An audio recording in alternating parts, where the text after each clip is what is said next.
Good morning, everyone. I hope everybody's doing good. We are working on 1.10 modeling with function, which is all the word problems we're going to deal with. Before we start, please make sure you subscribe my channel and leave a comment below. I subscribed. I will reply to your comment personally, and please like my lessons. Thank you.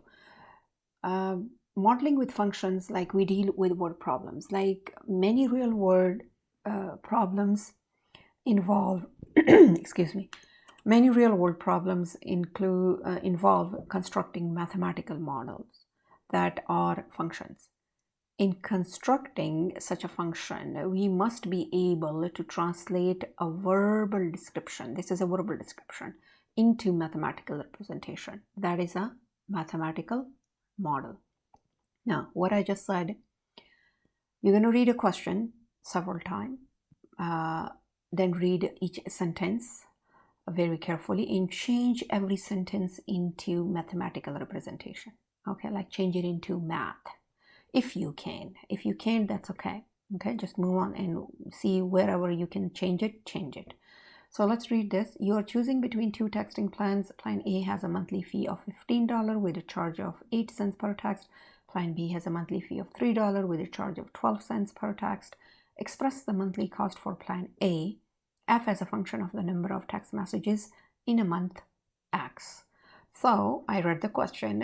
You can read it 2 or 3 times if you don't get it the first time. Let's read each sentence and see if we can change it into mathematical representation. You are choosing between two texting plans. There is nothing to change into math. I mean, there are 2 plans. Plan A has a monthly fee of $15. What is monthly fee of $15? That $15 is a fixed amount. It doesn't change. Like, it doesn't matter how many texts you do in a month. This amount will change, but not this one. No matter how many texts you do, you have to pay $15. Okay, so that's a fixed amount. So I'm going to underline this, and I would say that's fixed. Okay.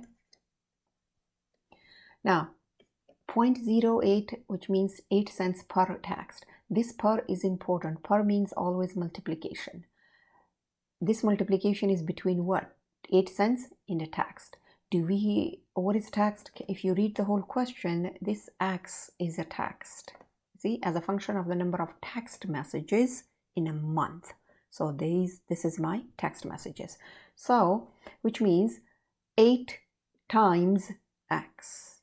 Okay.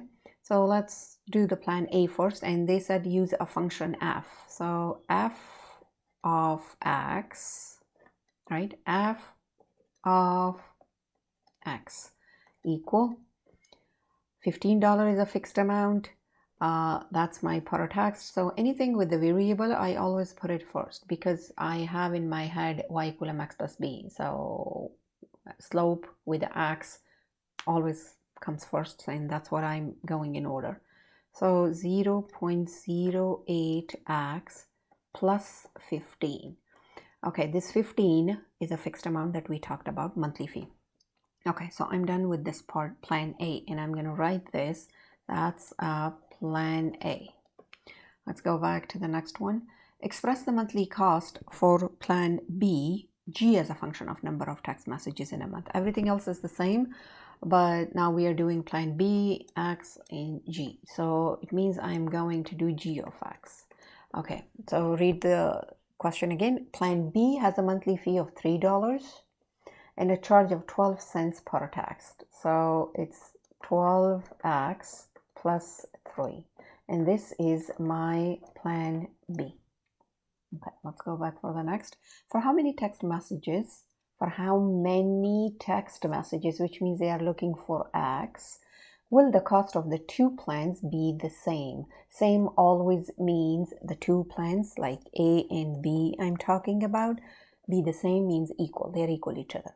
So I'm going to make them equal each other. Monthly cost of plan A was 0.08x plus 15 must be equal to monthly cost for plan B, which is 0.12x plus 3. Okay, now let's solve this. then we would be able to get this x, which are the text messages. So what I'm doing, I like my variables on the left side. Okay, so if you want to move this 8x here, 0.08x here, you can do that. I'm going to move the 0.12, 0.12x minus 0.12x. They cancel out, and I'm left with negative 0.4x. Okay, so I'm left with 0.04x, and I still have that 15, and I still have that 3. Now subtract 15 both sides, because you know I like the variables on the left. So 15, they cancel out. I'm left with negative 0.04x equal negative 12. Now you divide negative 0.04. Why I'm dividing? Because I have to make the x by itself isolated. So I have to get rid of 0.04, negative 0.04. And since they are multiplying both x and 0.04, so the opposite operation is going to be division. So they cancel out, and I'm left with negative 0.04. So the answer is x equal, when you divide 12 by 0.04, you know that's positive, turn positive. So I'm left with x equal 300. So the cost for the 2 plans will be the same with 300 text messages. So these are 300 text messages. Okay, so that's my answer for the, and that's what they were asking. Okay, now let's do another part of this question. F and G are linear functions. Yeah, we can tell mx plus b, mx plus b. We can interpret the slopes and y-intercept as follows. Like, how do I, for example, I have f of x, I'm going to write there. This is 0.08x plus 15. And that one was, what was the other one? G of x equal 0.12x plus 3. So the question is asking, interpret like you tell them in words, what is slope means in here and what is y-intercept here. So if you guys really pay attention here, this is my slope. Okay, the slope indicates that the rate of change, you know, this is changing. Okay, if I'm using how many text messages, this rate is going to change. So rate of change in the plans cost is 8 per text. So this is my slope. Okay, that's my slope. I can write it down here. Slope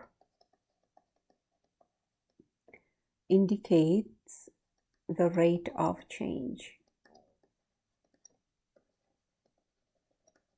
Rate of change in the plans,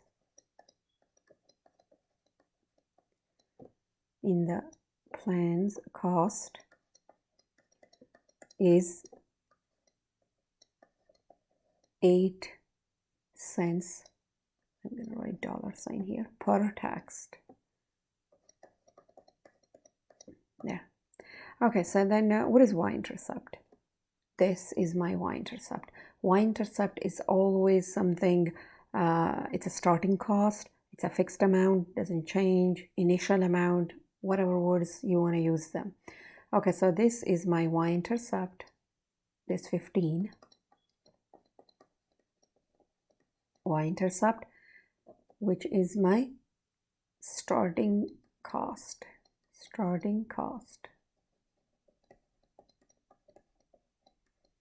With no text messages. So that's $15. Okay, so it will be the same thing for this. Okay, this is my slope, and that's my y-intercept, which means b, or you can say y-intercept, whatever you like. Now, y-intercept, okay, slope, I'm going to give you a vocabulary words. Slope is rate of change. Anything changes, rate of change. Okay, anything changes in simple English. Anything changes. Okay, what is y-intercept? Like a b, what is b? B is going to be initial, like anything initial amount, initial cost, anything, or a starting cost, or fixed amount, anything fixed.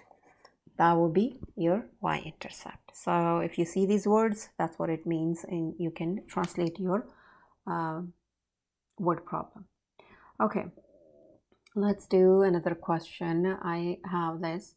A machine produces open boxes using rectangular sheets of metal measuring 15 inches by 8 inches. So this is the diagram that you guys can see. The metal measuring 15 inches by 8 inches. So this is 8 inches, that's 15 inches. The machine cuts equal size squares from each corner. So you can see, which color should I use that one? Do you see at each corner they are cutting, the machine cuts equal size, this is equal sized squares from each corner. Actually that's a square, but they already cut it, so I'm gonna make those squares. Okay, these are the squares that machine cut, equal size. Then it shapes the metal into an open box by turning up the sides. So when you cut these four sides and you which means if you cut these squares like equal size, so they're turning up the sides, these sides, and making a box. Express the volume of the box, in cubic inches. You know, volume is always in cubes, cubic, as a function of the length of the side of the square cut from each corner acts in inches. So now, for example, let's start with another shape. Like for example, that's 15 inches and that 8 inches, right? This whole thing is 8, that whole thing is 15. Now when they cut these squares in the corner, right, this, like this shape, when we cut these squares, each of this square, this side is x. Since they said it's equal size, so all the sides of the square, when I cut the square, each side is x because it's a square. Square has all sides the same. So these are all x's. So now what is my length and my width of the box? Because since I already cut those squares, so I'm gonna go 8 minus 2 x's because I have these 2 x's which we cut them, and I have 15 minus these 2 x's, and that's how the box look like. And the height of the box, since we cut this, that was x. Now 15 minus 2 x's because the 2 x's, the corners, the squares are already cut off. So when cut off, you subtract. Okay, so since they're asking a volume of this box, what is the volume formula for the rectangular solid? It's volume equal, you guys have to memorize these formulas, length times width times height. Okay, so I'm gonna plug in whatever I have for the length, width, and height. So I have volume equal, the length is 15 minus 2x, parentheses, times the width, which is 8 minus 2x, and you have to put the parentheses so you can tell what you are multiplying, and it's a binomial, like 2 terms. And then I have a height, which is an x. Okay, so this is the expression, and they didn't tell me to solve the problem. If you pay attention, express the volume of the box V in cubic inches as a function of the length of the side of the square from each corner x in inches. So I gave them the formula. Okay, I don't have to solve it, they didn't ask for it. Okay, so let's do another example.